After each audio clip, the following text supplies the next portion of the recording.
जय हिंद दोस्तों। किसी भी बैंक में आपका अकाउंट है, चाहे सरकारी बैंक हो, प्राइवेट बैंक हो, पोस्ट ऑफिस हो, कहीं भी आपने अकाउंट खुलवा रखा है, चाहे वो सेविंग अकाउंट हो, सैलरी अकाउंट हो या फिर करेंट अकाउंट हो, किसी प्रकार का खाता है, चाहे जनधन खाता हो, तो इस वीडियो को देखना आपके लिए बहुत ज़रूरी है। मैं इस वीडियो में बैंकिंग से संबंधित सारा चीज़ क्लियर करूँगा। आप पूरे वीडियो जरूर देखेंगे, सारा चीज़ क्लियर करूंगा। क्या क्लियर करूंगा कि कोई अकाउंट आपने खोल रखा है कहीं पे, जैसे किसी व्यक्ति के पास एक से अधिक अकाउंट होता है, 2 अकाउंट, 3 अकाउंट, 4 अकाउंट, इसके क्या नुकसान हो सकते हैं इसके बारे में बताऊंगा। अगर आपने अकाउंट खोल रखा है, उस पर लेन देन आप नहीं कर रहे हैं, काफ़ी महीनों से नहीं कर रहे हैं, काफ़ी सालों से नहीं कर रहे हैं, इसके क्या नुकसान है ये बताऊंगा आपको। इसके अलावा आपको ये भी बताऊंगा कि KYC क्या होता है। आपने बैंक में सुना होगा KYC करा लो, KYC कराना पड़ेगा। तो KYC क्या होता है, इसके बारे में फुल डिटेल्स जानकारी दूंगा। मतलब कि बैंक में होने वाली परेशानियों के बारे में सारी जानकारी एक साथ ही आपको दे दूंगा। आपसे रिक्वेस्ट है कि आप इस वीडियो को लाइक जरूर कर ले। जो वीडियो देख रहे हैं उसके नीचे लाइक का बटन है, उसे लाइक करके प्रेस कर दे। आपको बता दूं कि बहुत बार ऐसी परिस्थितियां हो जाती है कि इंसान को एक से अधिक बैंक में अकाउंट खोलना पड़ता है और किसी कारणवश लेन देन नहीं भी कर पाते। जैसे मैं आपको बता दूं कि आप अपने शहर में रहते हैं, लेकिन कहीं और आपको जॉब लग जाता है, कहीं जॉब लग जाता है दूसरे शहर में, और वहाँ पर क्या होता है कि आपको सैलरी अकाउंट खोलने के लिए अलग बोला जाता है। जिस बैंक से टाई अप रहता है आपकी कंपनी का, वहाँ पे आपको सैलरी अकाउंट खोलने के लिए बोला जाता है। लेकिन होता क्या है कि कभी किसी परिस्थिति में आप 2 साल बाद, 3 साल बाद जॉब चेंज करते हैं, तो फिर नई कंपनी में जाते हैं, तो वहाँ फिर नया सैलरी अकाउंट खोलने के लिए बोला जाता है। इस परिस्थिति में होता क्या है कि आप उस अकाउंट को ऐसे ही छोड़ देते हैं, उसे बंद नहीं करते हैं। आप पैसे निकाल लेते हैं और छोड़ देते हैं, सोचते हैं क्या फ़ायदा, रहेगा है, चल रहा है, क्या दिक्कत है, दूसरा खुलवा लूंगा जरूरत पड़ेगी तो इस परिस्थिति में लोग 2-3 अकाउंट भी खोल लेते हैं। कभी कभी अलग अलग बैंकों में बेवजह का भी अकाउंट लोग खोल लेते हैं कि कभी लेन देन करेंगे, मिनिमम बैलेंस मेंटेन हो रहा है। लेकिन आपके जानकारी के लिए बता दूं कि कहीं भी आपने 2 बैंक, 3 बैंक, 4 बैंक, 5 बैंक, जितने भी बैंक में आपने अकाउंट खोल रखा है या खोल लिया है, लेकिन किसी कारणवश आप लेन देन नहीं कर रहे हैं, एक ही अकाउंट पर लेन देन करिएगा या 2 ही अकाउंट पर लेन देन करिएगा। लेकिन होता क्या है कि अभी आधार से, पैन से सारा अकाउंट लिंक होता है, तो आपका कई बैंकों में अकाउंट हो जाता है, आप लेन देन नहीं कर पाते। अब इससे नुकसान क्या होता है आपको बताता हूँ। नुकसान तो ये होता है कि आपने जिस बैंक में अकाउंट खुलवा लिया, अभी का बता रहा हूँ, जिस बैंक में आपने अकाउंट खुलवा लिया, उस बैंक में पूरा ऑल ओवर इंडिया में कभी भी आपका अकाउंट दोबारा नहीं खुलेगा। ये बात आपको याद रखना है। इसीलिए आपका अकाउंट जो काम का नहीं है उसे आप बंद करा दे, जरूरत पड़े तो फिर खोल ले उसी बैंक में, कहीं दूसरे ब्रांच में, तीसरे ब्रांच में, लेकिन उसे बंद जरूर करा दे। होता क्या है कि अभी क्या है, पैन और आधार से लिंक होता है। जैसे कि आप बिहार के रहने वाले हैं, यूपी के रहने वाले हैं, बंगाल के रहने वाले हैं, कहीं के भी रहने वाले हैं, और अपने स्टेट में, अपने ज़िले में, अपने मोहल्ले में आपने अकाउंट खुलवा लिया स्टेट बैंक ऑफ इंडिया में, बैंक ऑफ बड़ौदा में, और उस पर लेन देन नहीं कर रहा है या कर रहा है, वो पड़ा हुआ है ऐसा ही, वो आपका यूज का नहीं है। आपने सोचा कि बंद कभी करा लूँगा, आपने बंद कराया नहीं। लेकिन आपकी जॉब लग गई कहीं और, बेंगलुरु में लग गई, दिल्ली में लग गई, चेन्नई में लग गई, कोलकाता में लग गई, आप वहाँ गए और कंपनी कह रहा है कि आपका सैलरी अकाउंट SBI में खुलेगा, या आपका सैलरी अकाउंट HDFC में खुलेगा, या आपका सैलरी अकाउंट ICICI बैंक में खुलेगा, किसी भी बैंक में खुलेगा जिसमें पहले से आपका ऑलरेडी अकाउंट रहेगा, जिसको आपने बंद नहीं कराया है, ऐसे ही खोल के छोड़ रखा है। फिर वहां जब आप अकाउंट खुलवाने जाएंगे तो वहां कहा जाएगा कि पहले उस अकाउंट को आप बंद कराइए, तब जाकर यहाँ अकाउंट खुलेगा। जब तक आप बंद नहीं कराएंगे तब तक अकाउंट नहीं खुलेगा। इसके लिए आपको अपने खुद के ब्रांच में जाकर वहां फिर से KYC कराकर फिर अकाउंट चालू कराना पड़ेगा। 2-3 साल पहले से लेन देन नहीं हो रहा है तो, और फिर उसको बंद कराकर फिर जाकर वहां अकाउंट खुलेगा। हो सकता है आपके इससे जॉब पर भी असर पड़े, आने जाने में परेशानी हो, बहुत सारा दिक्कत आ सकता है। तो एक बैंक में, चाहे ब्रांच कहीं भी हो, उससे मतलब नहीं है, पूरे देश में एक ही जगह आप खाता खुलवा सकते हैं। कभी जरूरत पड़े, उसको नहीं बंद कराए हुए हैं तो दोबारा कहीं भी उस बैंक के दूसरे ब्रांच में आप अकाउंट नहीं खुलवा सकते हैं। ये नुकसान होता है। दूसरा बताता हूं आपको कि आप लेन देन नहीं कर रहे हैं 2 साल से, 3 साल से, 4 साल से, लेकिन मिनिमम बैलेंस है, कुछ पैसा पड़ा हुआ है, किसी कारणवश आप लेन देन नहीं कर रहा है, लेकिन वो खाता आपका फ्रीज हो चुका है। बैंक खुद से कोई भी अकाउंट को बंद नहीं करती, ये बात बात आपको याद रखना पड़ेगा, कोई भी बैंक किसी भी अकाउंट का किसी भी लेन देन आप करिए ना करिए, 2 साल से 3 साल वो देखती है, उसके बाद वो फ्रीज कर देती है। कोई बैंक 2 साल बाद, कोई बैंक 3 साल बाद आपका खाता को फ्रीज कर देती है। फ्रीज का मतलब क्या होता है? निष्क्रिय, इनएक्टिव, मतलब कि आप पैसा न डाल सकते हैं ना ही निकाल सकते हैं। हाँ, ऑनलाइन ट्रांसफर के द्वारा उसमें पैसा आ सकता है, लेकिन उसको निकाल आप नहीं सकते हैं। जब उस अकाउंट को कभी बंद करवाना आप चाहेंगे कि बंद करवाना है, लेकिन वो तो फ्रीज हो गया हुआ है, तो उसके लिए फिर से केवाईसी आपको कराना पड़ेगा, मतलब एक्टिव कराना पड़ेगा। इसके लिए आपको फिर से आधार, फिर से पैन, फिर से फोटो देना पड़ेगा, फॉर्म भरना पड़ेगा, फिर उस अकाउंट को एक्टिव किया जाएगा। उसमें जो बचा हुआ बैलेंस है वो आपको पहले निकालना पड़ेगा, उस पैसे को विड्रॉल कर लेना पड़ेगा, उसके बाद फिर फॉर्म भर के देंगे, फिर जाके वो अकाउंट बंद करने के प्रोसेस में लगाएगा। इससे बेहतर है कि जो अकाउंट लेन देन में नहीं है, आपको नहीं रखना है, उसको बंद करा ही ले। ये सब समस्या आती है। अब कुछ लोग ये भी पूछेंगे कि बंद खाते में पैसे है उसे कैसे निकाले।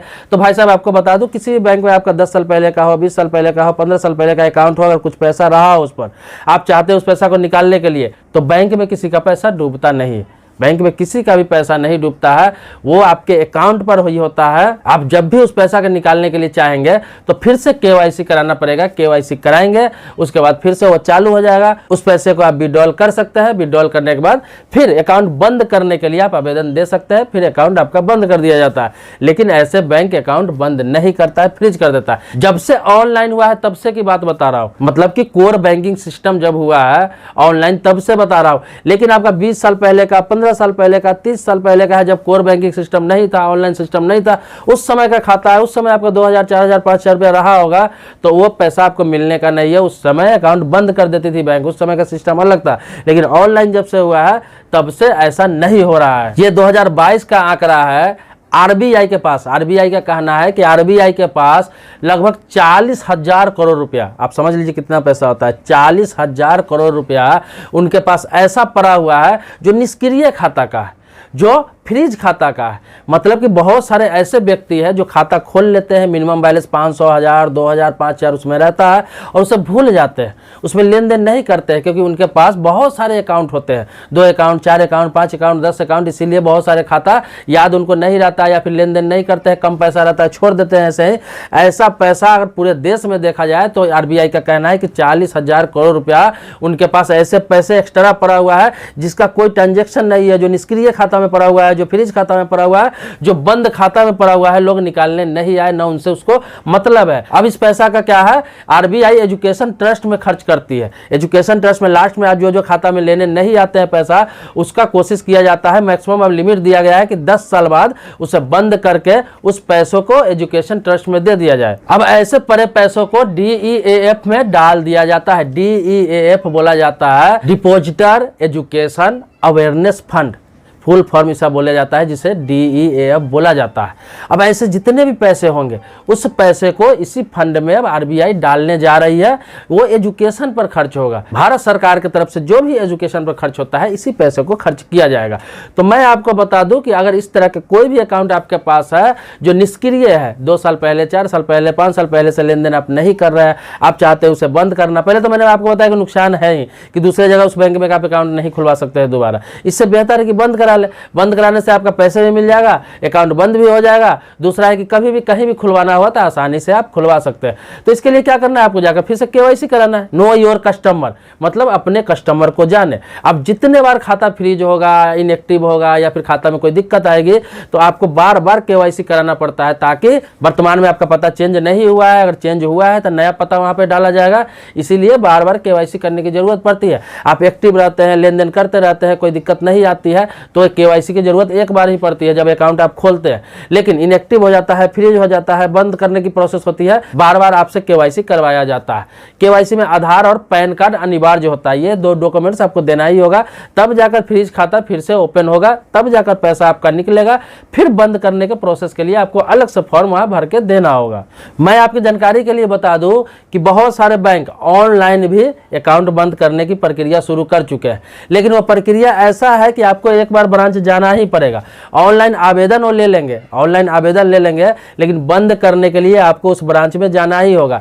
जो लोगों का एड्रेस बराबर चेंज होता रहता है, काम के सिलसिले में कहीं दूसरे जगह रहते हैं, दूसरे जगह अकाउंट खुलता है, तीसरे जगह जाते हैं, मैं आपको बता दूं कि इस परिस्थिति में अकाउंट को बंद करा लेना चाहिए। दूसरा ऑप्शन भी मैं आपको बता रहा हूं, आप कर सकते हैं कि अगर बंद नहीं करा सकते, आपको लगता है कि नहीं ये अकाउंट मेरा मेन अकाउंट है, इसी पर लेन देन है, इसको रखना जरूरी है क्योंकि इसी से सारा काम होता है, सारा चीज इसी पे आता है, तो आपको क्या करना है, आप दूसरे शहर में शिफ्ट हो रहा है तो वहां ट्रांसफर करा ले। अभी अकाउंट ट्रांसफर का प्रक्रिया इतना आसान कर दिया गया हर बैंक की तरफ से, कोई भी सरकारी बैंक की तरफ से अकाउंट ट्रांसफर की सुविधा बहुत ही आसान कर दिया गया है। ऑनलाइन अप्लाई भी कर सकते हैं ट्रांसफर के लिए और आसानी से ट्रांसफर हो जाता है। मैंने खुद अपने अकाउंट को अपने गृह जिला से दिल्ली में ट्रांसफर कराया है, बहुत ही आसानी से ऑनलाइन, और आसानी से हो भी गया है। बैंक ऑफ बड़ौदा और HDFC बैंक की बात बोल रहा हूँ, सरकारी हो प्राइवेट हो, आसानी से ट्रांसफर हो जाता है। तो आप लेन देन कर रहे हैं, सही अकाउंट चला रहे हैं, उसे रखना चाह रहे हैं, आपके पास 1, 2 या 3 अकाउंट है, तो जिस शहर में आप जा रहे हैं तो वहाँ ट्रांसफर करा सकते हैं, उसी को यूज कर सकते हैं।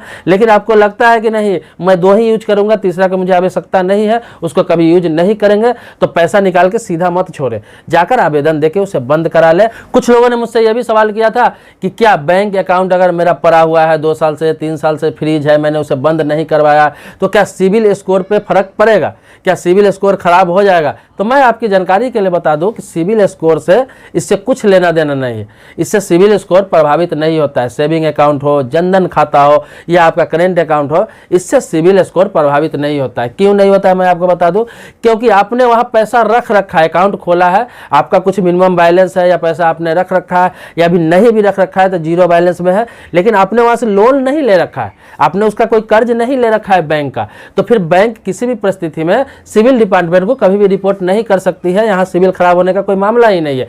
लेकिन आपने ओवरड्राफ्ट ले रखा है, कोई क्रेडिट कार्ड का लोन ले रखा है या किसी प्रकार का लोन ले रखा है उस अकाउंट में और लेन देन नहीं कर रहा है, आप उनको छोड़ चुके हैं, तो फिर आपका सिविल स्कोर खराब कर दिया जाता है। फिर दोबारा कहीं भी कोई भी बैंक आपको लोन नहीं देगी। वही बैंक नहीं कि जहां अकाउंट है उसी बैंक की बात बोल रहा हूँ, कोई भी बैंक चाहे प्राइवेट हो, सरकारी हो, फाइनेंस कंपनी हो, सिविल स्कोर खराब करके सबके पास आपका डाटा भेज दिया जाता है। जैसे आपका पैन नंबर से सर्च किया जाता है, पता चल जाता है कि यह व्यक्ति भगोड़ा है, कहीं से लोन लेके भागा हुआ है, चाहे वो लोन 2000 रुपया का हो, चाहे वो लोन 20,000 का हो, चाहे वो लोन 20 लाख का क्यों ना हो। तो जब तक आप लोन नहीं लेंगे, चाहे किसी प्रकार का हो, चाहे ऑनलाइन शॉपिंग का हो, चाहे क्रेडिट कार्ड का हो, चाहे ऐसे लोन हो, किसी प्रकार का लोन नहीं रहेगा, तब तक बैंक आपका कभी भी सिविल स्कोर खराब नहीं कर सकता है। सिर्फ अकाउंट खोल के छोड़ देने से सिविल स्कोर खराब नहीं होता है। तो दोस्तों, इसी तरीके से बैंकिंग से संबंधित, सरकारी योजना से संबंधित या किसी कानून से संबंधित कुछ भी जानकारी चाहिए, आप कमेंट बॉक्स में जरूर लिखेंगे। कमेंट बॉक्स में लिखेंगे तो इसी प्रकार से वीडियो बनाता रहूंगा।